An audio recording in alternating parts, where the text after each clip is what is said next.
Hello, welcome back to Pop Culture Yearbook. We are back from our trips. We mentioned those, or at least I did, in our preview episode, Safe and Sound on the Mainland. And we are here to resume and finish our journey through 2013. I am Brad. I'm Pete. And so, Pete, how was your trip? We had a Yeah, little you spring got to go. break here recently. Yeah, you got to go to Hawaii. I went to Alabama. It was great. We uh we Exactly did the we same. actually we did a road trip down to Gulf Shores, Alabama, which you don't really picture Alabama as having really beautiful beaches, but Gulf Shores is really nice beaches, and that's what I always think of is that's a place that got hit by the big oil spill a few years ago, but they got it cleaned up, and it was a great time. We had the weather was a little bit colder and windier than what we thought, but we did have one really good beach day. We got to see the city of Memphis and the city of New Orleans along the way too. So it was a great time. How was Hawaii? Hawaii was amazing. First time there, and better not be the last time. I loved everything about it. Couldn't have been a more Did perfect trip. did you use the app that I recommended on the road to Hana?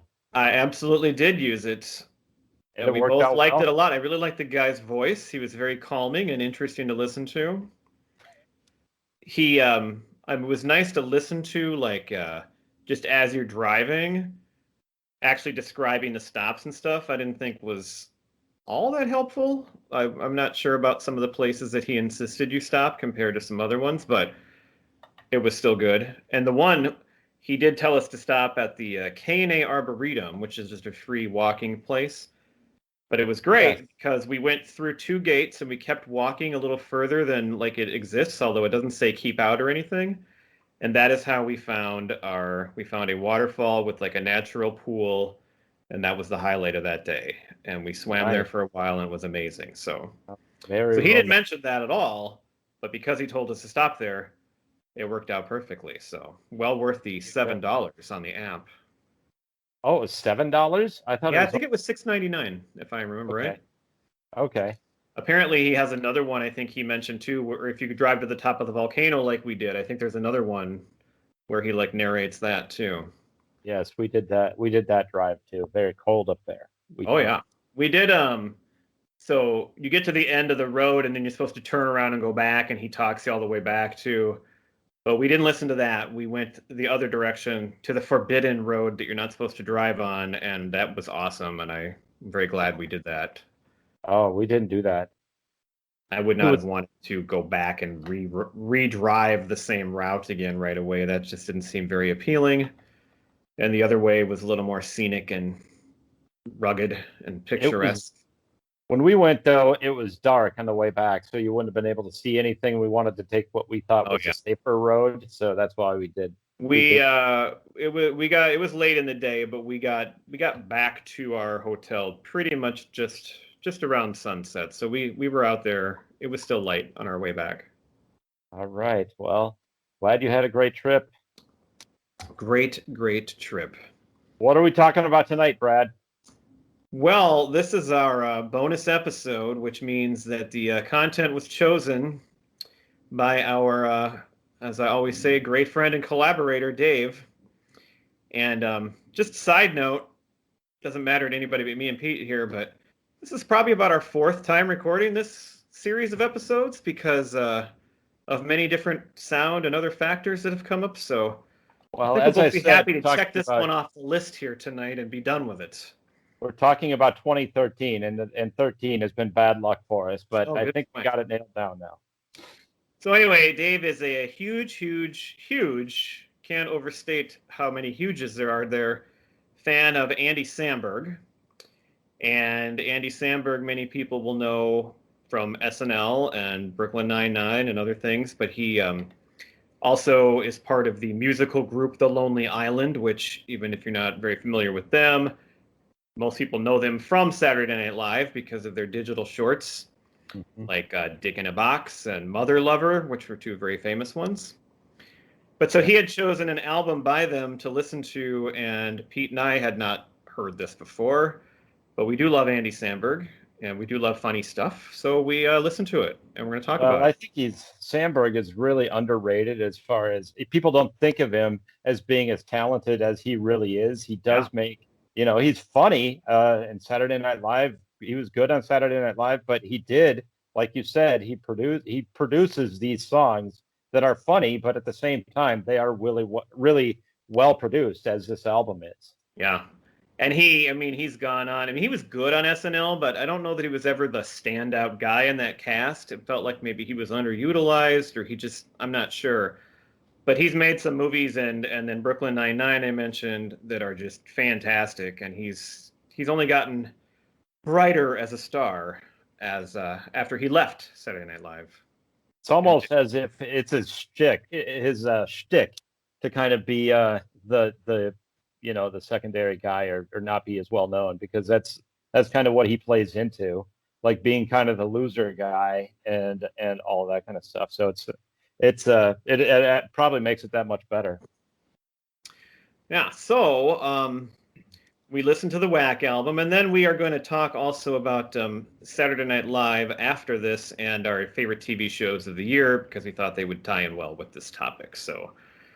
Um, so not having listened to this or any of these types of albums really before, Pete, what did you think of the Whack album?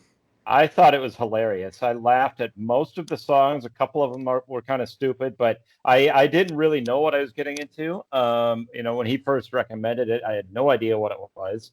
But then I looked and did a little research on it. I'm like, okay, I get what they're trying to do. But then when you listen to about the first three songs, you kind of get it. And in particular, the intro is pretty funny. Go Kindergarten is good. But then the one that got me really laughing hard was the third song, Hugs.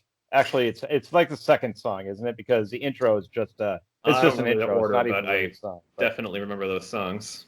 in any event, the song Hugs, when it's supposed to be like a song that a regular rap song. It's all sexual and everything like that, but it's all about hugging. It just hugs. And so, and it's like a hard rap song, and the way that like the lyrics are just hilarious. But you got to listen closely. Like when he says, "I'm the Wilt Chamberlain of the upper body grip." it just had me rolling.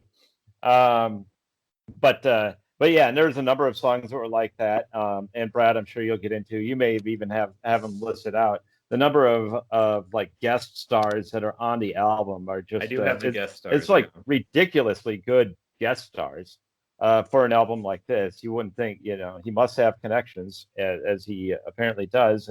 Well, his most famous work is with Justin Timberlake, and he's Right, on the that's what album, people correct? kind of think of right away with those SNL skits, but then you see these things and it goes so much beyond that. Exactly. And Timberlake is on this album, correct, Brad?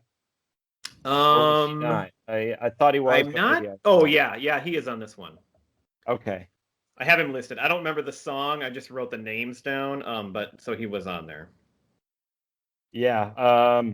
So the other song that I thought was really good was the Billy Joe Armstrong one, "I Run New York." That was I run New York and it's a pain in the ass. That whole song. And Billy Joe is used pretty well in that one. But yeah, what are the read off the list of the So there's the people? three guys in the band. I actually don't know the name of the other two, although I can picture them because I've seen. So they also made one of my favorite movies, Pop Star, which we may discuss the year that comes out. Right. So I mean, I know the other guys pretty well. I don't know their names though because One of it's the kind other of like George guys. Michael and Wham. Nobody cares about the other guy, even though he was part of the group. Well, it was one of the other guys in that Bash Brothers Netflix show that Oh he yeah, I'm viewed in. sure. I don't He remember plays which Mark McGuire. because that was a Uh, Lonely Island thing. I'm sure both of them were in there. yeah, yeah. But these are the guest stars that they had on different songs throughout this particular album, and they've got a few albums. But Pharrell is on there, Adam Levine, Kendrick Lamar, Hugh Jackman, which was kind of a surprising one to me. That's amazing. Yeah. Billy Joe Armstrong from Green Day, who we love, Justin Timberlake, and Lady Gaga. And those are just on the album. But then I started watching the videos because they make a whole bunch of videos to lots of these songs too. Right. And in the videos, you can see P. Diddy, Paul Rudd, who, by the way, as we're recording this today, it's his birthday. Happy birthday, Paul Happy Rudd. birthday, Brad Paul Rudd. absolutely You loves are the Paul Rudd. best.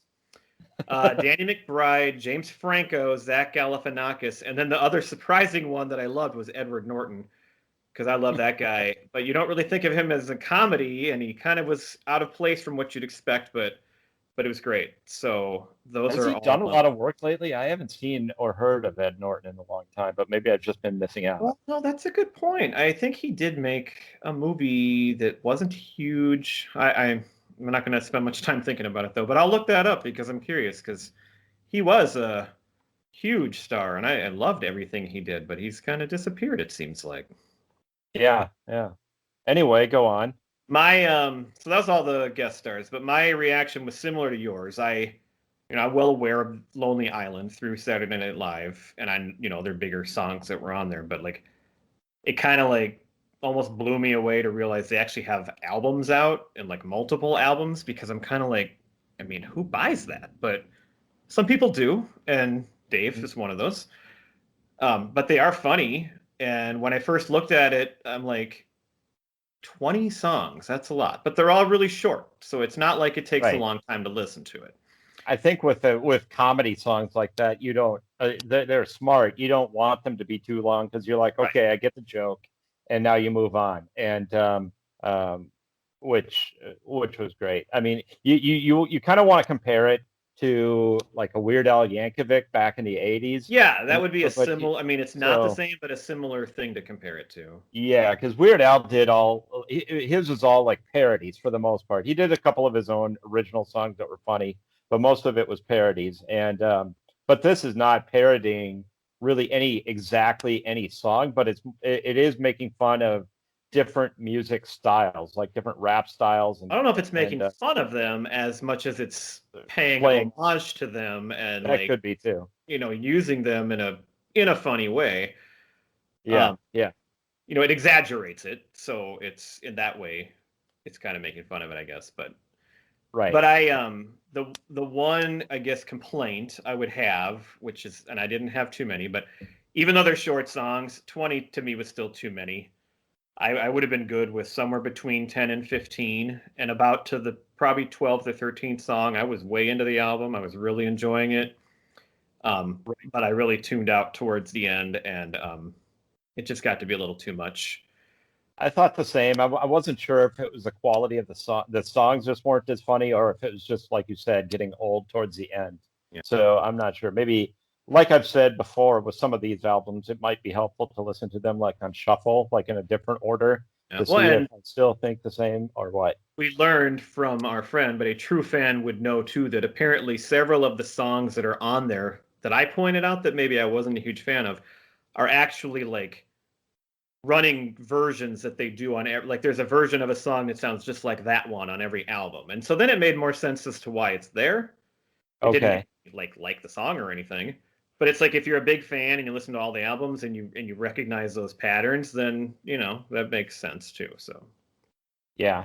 But through the first like 4 or 5 songs, I kind of wanted to write down some lines, but there's just too many. Like it's just and I find it brilliant. And we talked about this with Sam Rockwell in our movie episode, and how I can't believe that he didn't win any awards for the way back, and like comedy actors don't get credit. But I just think they are brilliant. The lyrics that they write, well, first of all, it's good music. I mean, if you listen to it, it sounds like, if you don't listen to the words at all, it sounds like good, like old school rap music.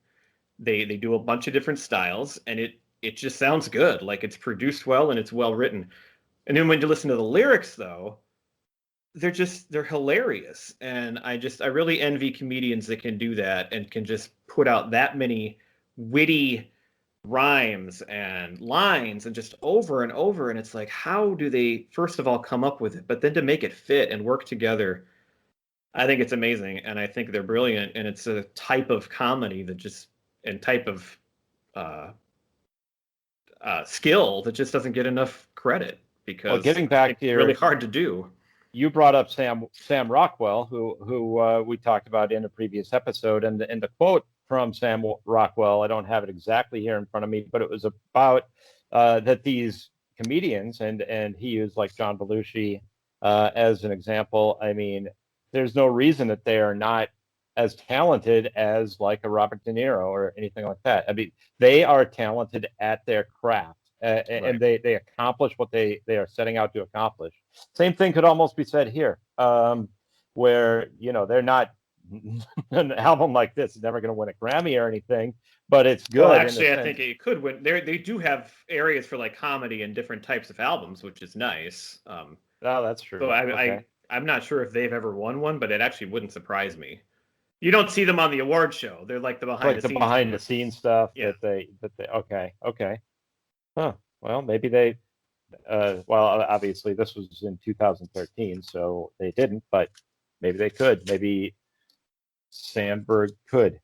I always want to say Adam Sandler, but it's but because they're so similar in the way that they do it. We've talked about Sandler before, and there's a lot of comparisons to be made because they both kind of came up from the same cloth. They are both Saturday Night Live actors. I think they're and they both came up with their own music, which their names sound very much alike. Their names sound very much alike. They even looked a little bit alike, I think, too, in some ways. Yeah, easy to get them confused. But and Sandler did write some of his own comedy songs, but nothing like Samberg ever did. Right, and that's the difference. Adam Sandler did a lot of funny stuff, and I like him overall, but he's also done a lot of really not funny stuff that doesn't hit, and it's always seemingly the same thing over and over again.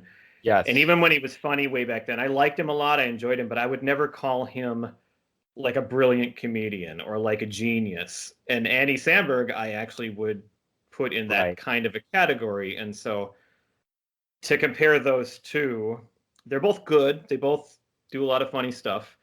But I think there's a whole nother level to what Andy Samberg can do. That's true. On the other hand, just to give credit to Adam Sandler, he is a very good dramatic actor too, and has done some things that he's gotten some good credit for those, maybe not even enough. So he is more talented in some ways than you might think, but he just always reverts back. And now like his new thing is like these Netflix movies that come out, and it's just they all seem to be the same characters, the same people every time, and it's just like he can't branch out from that anymore. So Right. Yeah, a lot of actors have that problem. Okay, what other songs stood out to you on the album? So yeah, I liked a lot of the ones you mentioned. The one that probably was my favorite song on there was YOLO. Yes, I had that one written down too. It's kind of funny for me because Adam Levine him and Kendrick Lamar are both on it, and Adam Levine is like he sings the chorus of it, and I'm not a big Adam Levine fan at all. I mean, there are a couple Maroon 5 songs that, like, I'll admit they get in my head and they're okay. But overall, I find his voice often to be very grating and just his whole style and personality kind of annoying, but I think he's used perfectly on this song. I think the song is hilarious. He fits it. The lyrics are great. Actually, the only lyrics I even wrote down, just because they made me laugh so hard, was so what's funny about this song, it's called YOLO.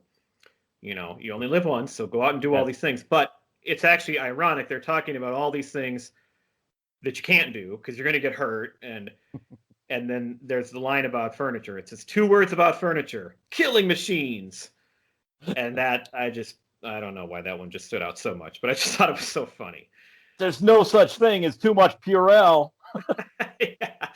So the whole song I just found it witty and funny, and they took a guy who I'm not a huge fan of, but I really liked him in there, and his voice fit perfectly for what they were doing. And so that's the one that stands out the most. But I did there's one earlier in the album too. What's it called? Where he spell it out. It's got a Schoolhouse Rock vibe, and it's like a shout back to a lot of old school rap songs where like they spell out things or announce who they are and say their name and things like that. And the whole song is just him basically spelling out this thing, and it goes on for like 2 minutes, and it's just letter after letter. And as you're listening, he's spelling something out, but you could never follow it. It's impossible to keep up with it. And I love it's got the whole like background with the crowd, and everybody's all excited when he's singing. And when he gets to the end, they go, "Whoa!" And I don't know. I just love how they do that stuff. It's so accurate, and like I said, I think it pays an homage to those kind of songs, but it's still funny because it's a different time, and like a lot of those songs, they don't make that kind of things anymore. And but when you go back, you still love them. You still like that sound. Semicolon was another good one that stood out to me. Just because, again, I mean, it's like a lot of good stand-up comedy, Jerry Seinfeld being the prime example, where you just take these little things about life and you explode them and make them funny and make these little observations. Samberg is throwing them into these songs, and that's what makes it hilarious. It's Right. these everyday things, like you said, furniture, Purell. And now this whole song is about hugging. And this whole song is about semicolons and how they're always used incorrectly. And he does the whole song where he's using a semicolon like incorrectly, and then you figure that out like partway through that's the bit. I'm looking at my notes right now, and I've got a semicolon in there, and makes me laugh, hoping I used it right there. You're the English teacher, Brad. Yeah, I better have.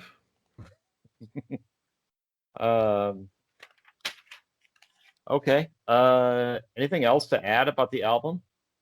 No, I think that covers. I'm glad we listened to it. It was worthwhile. It was fun to listen to something that's very important to one of our friends, and enjoy it and kind of branch into something that I'm not that familiar with. And so it's fun, and it was worth a listen. By the way, parents, do not put this album on with the kids around. There is a lot of profanity and everything in there. So, but if you listen to it first, you can find a little set of songs that are actually good and catchy and child friendly too. You just got to know which ones they are. That is true. I think Semicolon would be all right for the kids, but there's a couple towards the end that I would not No. I would not want my kids to hear for now. Maybe in a few years I'll let them listen to it, but we'll see. All right, so we've talked a little bit about Andy Samberg and Adam Sandler. We made a list of our favorite Saturday Night Live cast members. Do you want to head into that, or did you have something to say first? No, we can jump right into that. And now we're talking, by the way, not just 2013, but we're talking all-time SNL, right? Right. Although I want to add, and you can go first if you want, but it is all time. But for me, I'm starting it basically in 1988 because that's when I was 12 years old and I was just kind of discovered the show, and I loved that cast at that time. So I know all about Chevy Chase and John Belushi and Dan Aykroyd, and I've seen all the old stuff and I love it. But I'm not going to have any of them on my list because I wasn't really, well, I was alive, I guess, but I wasn't watching it, and I only know it through reruns, and so I'm going to stick to people that I know from my time. That pretty much is my list too. Not necessarily that's what I was going for, but you're right. It was who I kind of remember the most and everything. And I remember you and I used to watch Saturday Night Live, or at least talk about it afterwards a lot back in even those days. So we'll have probably a lot of matches on that. But I'll jump right into my top 5 SNL skits / characters. And then we also have another one for cast members, right? So we'll talk about those. No, yeah, it's just cast members and then side projects. I think you're confusing it with the previous version of this. That remember we recorded this 4 times. That's right, and then we changed it. I do have it written down correctly, Brad. We're going to save that other one for another time when we focus more on the show itself, I think. Right. Okay, well, I've got my notes on the side. You're okay, just kick into your cast members. The cast members, I can do that. So I'll start from the bottom. And we've already talked about at length, we've talked about Andy Samberg. He was my number 5. Right. And Dana Carvey, I had number 4. Dana Carvey was so versatile. He could impersonate anything. I thought you had him at number 1 or 2. I'm surprised. I got some other good ones here too, and Carvey could actually be moved ahead of Phil Hartman, who I have next. They're kind of the same, but just because they're so versatile. Dana Carvey's stand-up act is great too. Offline, if you do want to talk about side projects, if that counts. but I didn't have that on my list. But I do recommend checking out a stand-up comedy on Netflix. It's really good. Phil Hartman I had on that list because he was on the show for so long and did so many great characters as well. And I loved him on The Fantastic. Simpsons too. What's that? It's fantastic. Yes. Oh yeah, The Uh, Simpsons. I mean, I loved him on news radio as well, but I forget there that he's a great member of the voice cast of The Simpsons too. yes, he was. The number two might kind of surprise you a little bit because I think he was underutilized, but every single time that he was on, I absolutely love David Spade. I love his stand-up act too. He's great. I read his biography earlier this year. The Hollywood Minute, every single time it came on, I would just laugh hysterically. Yes, that was fantastic. Um, Also, kind of related to David Spade, my number one funniest of all time is Chris Farley. Also, every single act that or skit that he did, David Spade even mentioned in his book. I mean, there was a skit one time that he remembers where Farley did nothing. He had no lines or anything. He just had to be like a prison guard in the background. But just in the act of doing that, he made the entire skit 10 times funnier just by looking around and not saying anything. Farley he's got kind of that look where he could go stand on the stage and the entire audience would just laugh before he says anything. I know Jerry Seinfeld actually said that comment once about Zach Galifianakis, who also has that same kind of presence Oh where yeah, I can they see don't that even with have to him for do sure. anything. He's He just doesn't have to there. talk to be funny. Right, right. But Chris Farley always hit a home run. Um, in my opinion, every single time he came on. And Tommy Boy, of course, you get Spade and Farley together. I thought was fantastic. I never actually saw Black Sheep, but I have I not heard it either. was not very good. And even Spade in his book said that that was just kind of thrown together and not. They got a different producer who they didn't like at all, or a different director, I think it was, who neither one of them really liked. Instead of letting Spade and Farley write the comedy themselves, they tried to get this different director, and it just didn't work out as well. But that's my top five All cast. right. So not a lot of overlap actually. I couldn't come up with five, of course, because I can never do that. But um, I mean, honestly, I could have just picked the cast from like 1988 to about 1993. I mean, that could be, and there's a little overlap there because it started. You had John Lovitz, and you had like I can't think of her name, not Jan Hooks, but the other main. Victoria Jackson, Well, no, yeah, her too. No, but the taller. Oh my Nora goodness, dark Dunn. hair, There, Nora Dunn. there we Like, go. they were on, and then they kind of, a lot of them left, but you still had Dana Carvey, you still had Jan Hooks, Phil Hartman, but then you added in Adam Sandler and David Spade and Chris Farley and Mike Myers. And Yeah. that just, to me, I mean, that's when I started watching the show, and that was the greatest. So I did not do that, but that could be just, to me, I could pick five out of there. Anyway, Whatever happened to some of those, like all of those guys that you just mentioned, went on to have somewhat of a career or great careers afterwards. But the women, Nora well, Dunn, Victoria Jackson, and Jan Hooks well, after Jan Hooks is the SNL. one. She was on Designing Women for a good amount of time, so I mean, Oh, she that's did true. go on and at least do. I don't. I never She actually found died. She Nora died. Dunn and Victoria Jackson all that funny, so that probably was maybe the deal. They just weren't all that funny. Victoria Jackson kind of was the same character all the time too. Yeah, It could be fun. She could be funny for she could be sure. funny. Yeah. But And then John Lovitz too, though he never really he left the show to be like a movie star, and he never. I just recently watched A League of Their Own, and he's in the beginning of that movie, and he is yeah, awesome. But he's only in it for like 5 or 10 minutes. And what else has John Lovitz done? I mean, he hardly was in Three anything. Amigos too for about 5 minutes, if that. Yeah, although that's before even SNL really when he I mean, that's right around the time he started on SNL, so. That's true. All right. So I have a couple groupings here, and then I had two at the top. So my number five, there's a few people that have been on the show for like a really long period of time. A lot of people leave, after a couple years, or they get fired, or they will go on to something else. But there's a few longtime members, and so I called this my lifetime achievement people. And The first one is the guy that's been on it forever is Kenan Thompson. There's a few people that I don't think like him that much. My wife and I just think he's another guy, just makes us die laughing just by things he does with his eyes, his reactions, his voices. I'm He's not hilarious. as high on him as you are. I Uh, wouldn't put him on my top 5, as well, and obviously he's I did. not technically in my top 5. These are 3 people who have been on the show for a long period of time. The That's other true. 2 were both on the show for like 10 years each, and that's Tim Meadows and Fred Armisen. And so Yes. I lumped all 3 of these together. Like, these are guys that just were on the show forever, and they did so many different things, and they really were funny. Fred Armisen, especially, he's brilliant.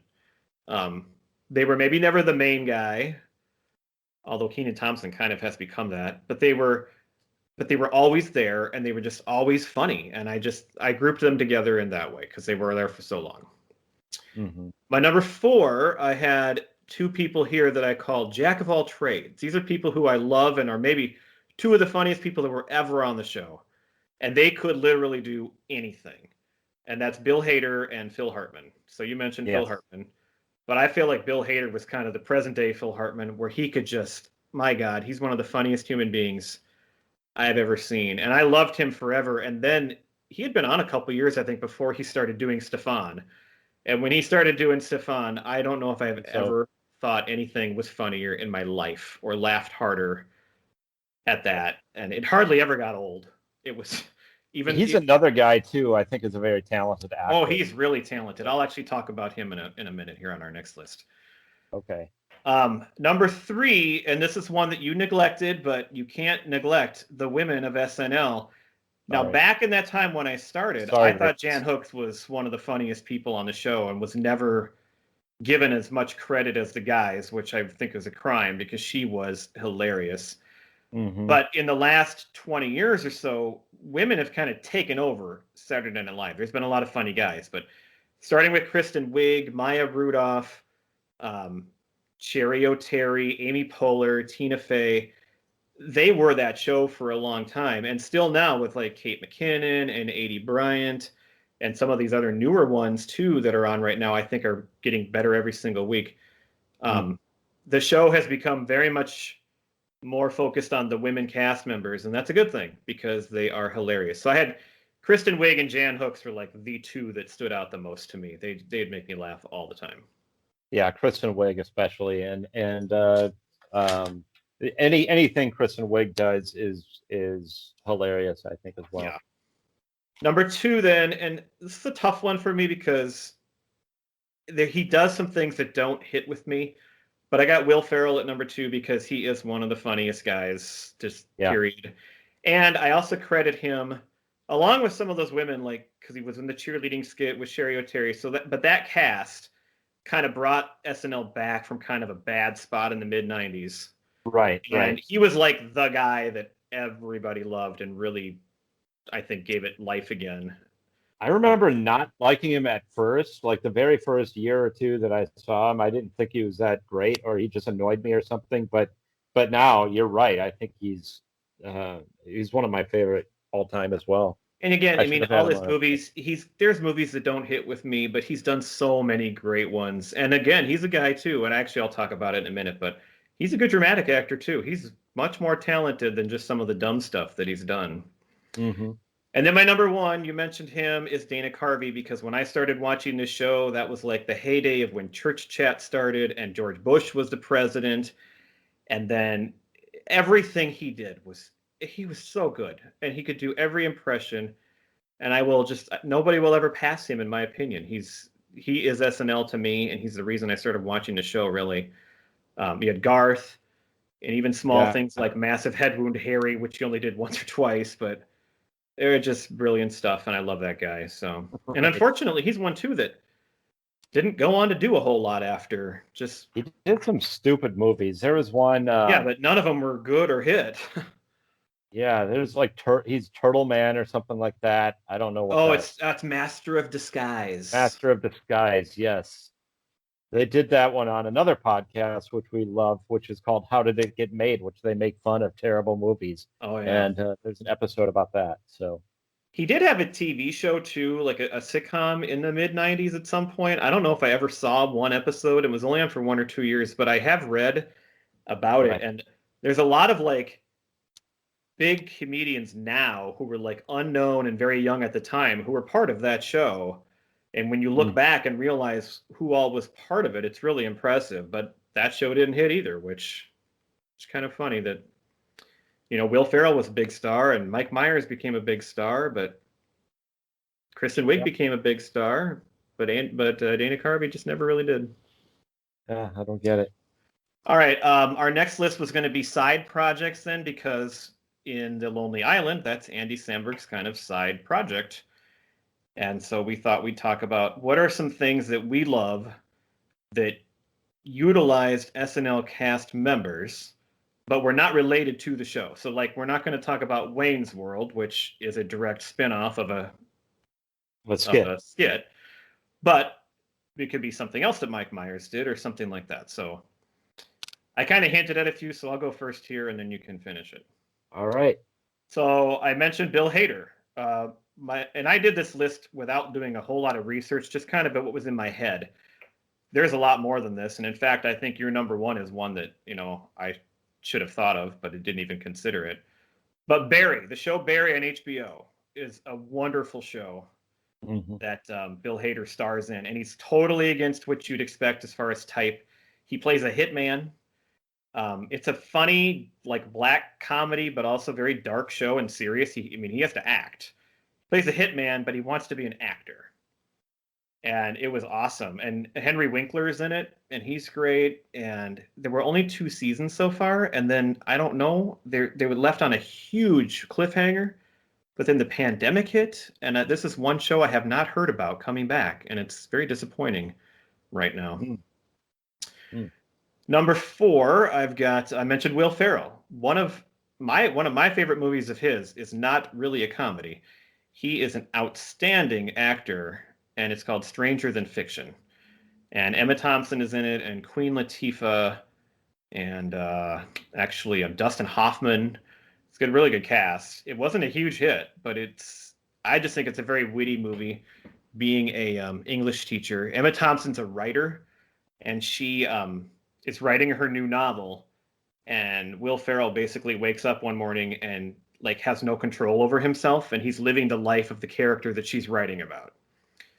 And it's great. And the movie is like him realizing that and trying to figure out how to get out of it, and then they finally figure it out, and she's got all this stress about what to do with her book, and I don't know. I love it. That's one of those movies that if you've never heard of it or seen it, I would recommend it very, very highly. I've not seen it. It almost sounds like kind of in the same vein as The Truman Show. It is somewhat. Is that a fair comparison? It is kind of like that, because the difference is he's aware of it, like he realizes that it's not right, but it is similar, and it's got the same kind of feel where it's funny, but it's also serious. And like Jim Carrey he's a great dramatic actor too, and he was wonderful in that movie. Not one of their stupid comedies. Speaking of stupid comedies, number 3 is Austin Powers. I love Austin Powers. I'll never not love that movie. The second and third one are okay, but the first one is awesome. Number 2, this is my Andy Samberg selection, and I've listed 2. I've mentioned Brooklyn Nine-Nine twice already, I think. Love that show, seen every episode. But then I also mentioned he did a movie with The Lonely Island. It's called Pop Star, where they're like a fictitious pop band, and he leaves the band to go solo, and it's one of those movies where it's like the album. The music in it is actually great. It's great music. It sounds like the album, but the movie is so funny that it's just so well done. And finally, number 1, I have my second favorite sitcom of all time, Parks and Rec, because Amy Poehler is the main star of that. And I love that movie. Or not that movie. I love that show. And so I put it at number 1. All right. Well, I'll dive into mine. I've got a couple of ones that you don't really think about on Saturday Night Live, but right. Well, it's a big list. There's a lot of things I know I forgot. There's more than you think about, right?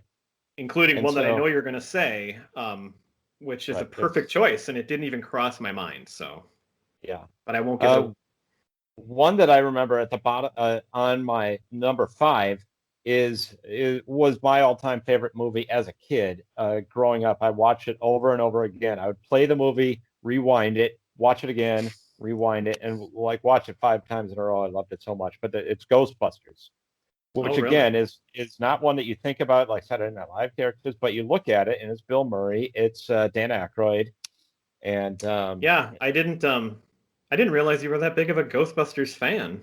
I was back then, and we rewatched it with the kids.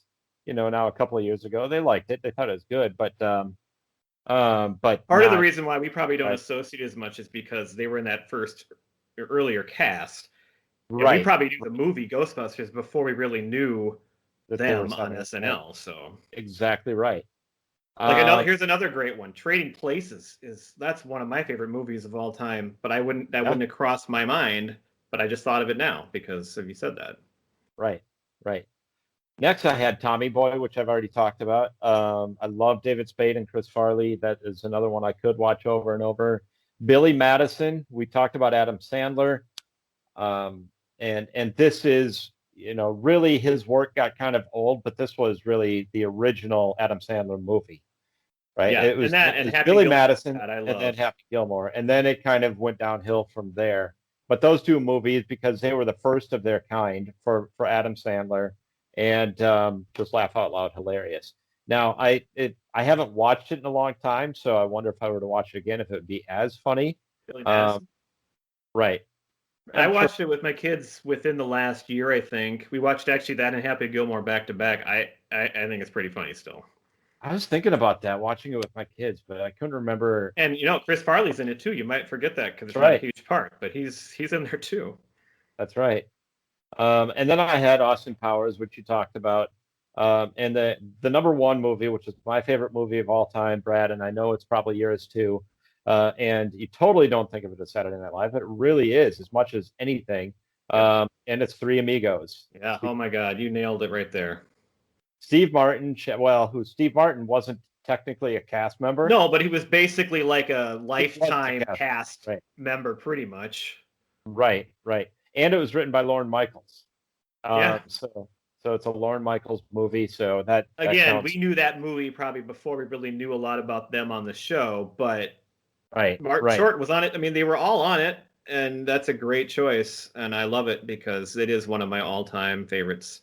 But Martin Short, was he actually a cat? I don't think he was a cast member. Yeah, he was. He was Ed Grimley, and he was on in like '84, in that like Was that? around Oh, Eddie Murphy, and see, I never. I thought he might have been on SCTV, but I maybe, think he maybe maybe was.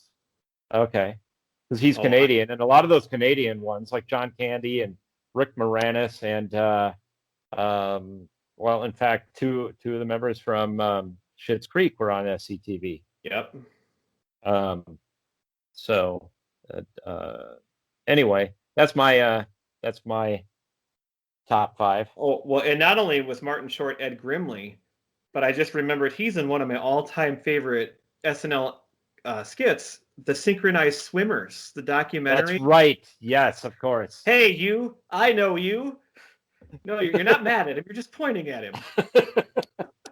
I'm not that strong swimmer. Oh my God, that Yeah, is a classic. absolutely. What else we got, Brad? All right, well, we got our top 5 TV shows of 2013 to wrap this up if you're ready to do that. I can do that. All right, Uh, you want to go first? yeah. So I'll start from the bottom. My number 5 was Family Guy, which it's kind of in the same vein as The Simpsons, where it's just a cartoon animated series. It's been on for many, many years. This was probably around the time that I started getting into the Family Guy, and it's just like totally stupid humor. And it just kind of makes you forget about everything. But some of the shows are a little bit over the top, but overall, it's a pretty funny show. The Office I have on there, and Parks and Rec, kind of in the same vein there. Um, the Americans was a show that I really got into. I think you did too. That's one that I would highly, highly Yep. recommend. It's about these super spies that are Russian spies that kind of blend in. as Americans. And so it's a really good series. It's kind of based on, not directly based on a true story in terms of the characters, but it is based on a true concept that actually Well, did and happen. it's set in like the 60s. It's set back in the Cold It was War, and like it's the 80s, actually. It was the oh yeah, 80s. no, you're right. Sorry, but the Cold War. I mean, it's still Russia's like the bad guys to us, and Right, right. As opposed to now when we're all getting along. Um, and then similarly, I had Homeland. That's a show that Jenny and I really got into, especially about the first 3 seasons. After that, it got to be a little weird, but that was another really good show that I had. I have never watched that one. Yeah, Was it's that it's your? Americans. You'll kind of like Homeland. Homeland. Was that Uh, all five of yours there? yeah, that's my five. Okay. I had so there was a lot of good TV shows at that time I found. So I listed The Americans as one of my others. It's a show that I didn't get into until like the year after this. I think Mm. it was in the second season when I started watching it. And I actually got kind of sick of it. I really loved it for 2 seasons and maybe into the third. Yeah, it's the first But I season. actually quit watching it. But then when it finished, I did watch the final episode because I had been enough involved to want to see like the ending. So, but I did like it. That's kind of how I felt too. Is that yeah, the first 1 or 2 seasons are absolutely fantastic, and then by then you're into it, and then you just kind of put up with the next. Right. Yeah. I want there's Because shows you I'll want just to see keep how it watching just ends. because I'm in, but sometimes I actually stop. Speaking of, this is also the year House of Cards came out, and we loved the first season of that. Maybe the second season was pretty good too, but then it dropped off quickly and we quit watching it. And then, of course, all the Kevin Spacey stuff comes out later. But Right. at that time, that first season was really awesome. And it was kind of one of the first binge, like, non-network shows that I really watched, like a Netflix show. This was really kind of the beginning of that. Yeah. Um, so it kind of stood out for that. There was a sitcom called Happy Endings that ended that year that I thought was really funny. Kind of a newer version of Friends almost, but not nearly as popular. But it was on for a few years and it was really funny. The Office ended that year. I was not into The Office much that last season, but I did watch it.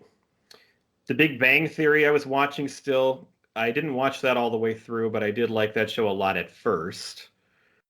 Community was in its third season or so, and I was watching that every week. And then my other honorable mention is Breaking Bad, which finished that year, but I did not watch that until like 3 or 4 years later. So I didn't put it in the top five, even though I love it. Actually, on the plane to and from Hawaii, I started rewatching Breaking Bad, and I'm in the second season of it now for my second time. So Oh, nice. all right, top five. Number five, I had Brooklyn Nine-Nine. Two shows that debuted that year, Brooklyn Nine-Nine and Bates Motel. So nothing alike. One's a sitcom and one was a like a horror suspense show based on like the Psycho, but kind of the Norman Bates origin story. And I really loved that show for a season or two, and then it eventually got a little old and it eventually ended, but I liked it.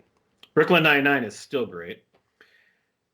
This is the year that How I Met Your Mother was actually wine. It wasn't the finale, but it was end of season 8, beginning of the last season. And I watched How I Met Your Mother from day one. Like I watched it on TV, didn't binge it, and that was a show that I for 9 years watched every episode, loved it. Hmm. Number two, I had Modern Family, which is another one that I just loved for many years. This was seasons 5 and 6, so it was still great.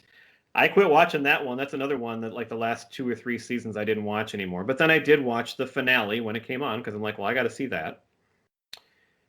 And then just like my number one side project, my number one TV show was Parks and Rec because this is like prime Parks and Rec time. It was not the last season yet, but like seasons 5 and 6, which amazing. You've got people like Paul Rudd had been on the show a lot, and all the cast is like entrenched, and that show is brilliant, just the best ever.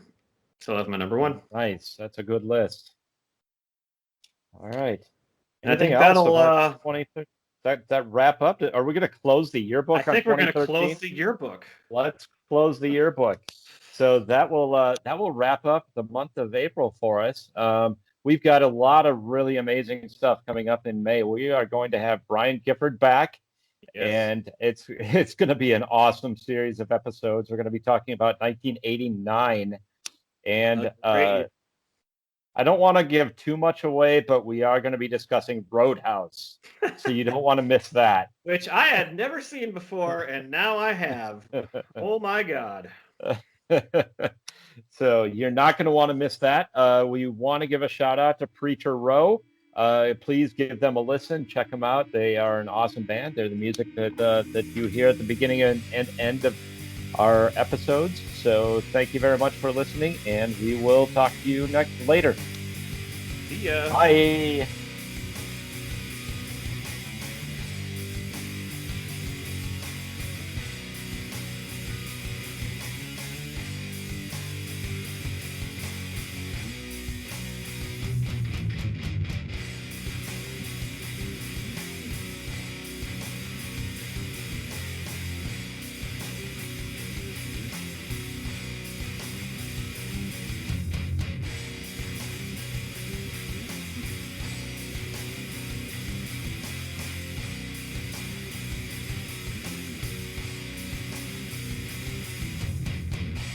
Standing on my own 2 feet. No one's here to comfort me. Sorry for what I have done. Sorry that your son is gone. 7 steps and it will be my last. And start to me on my back. I turn and I look to you. I'm scared but there's nothing I can do.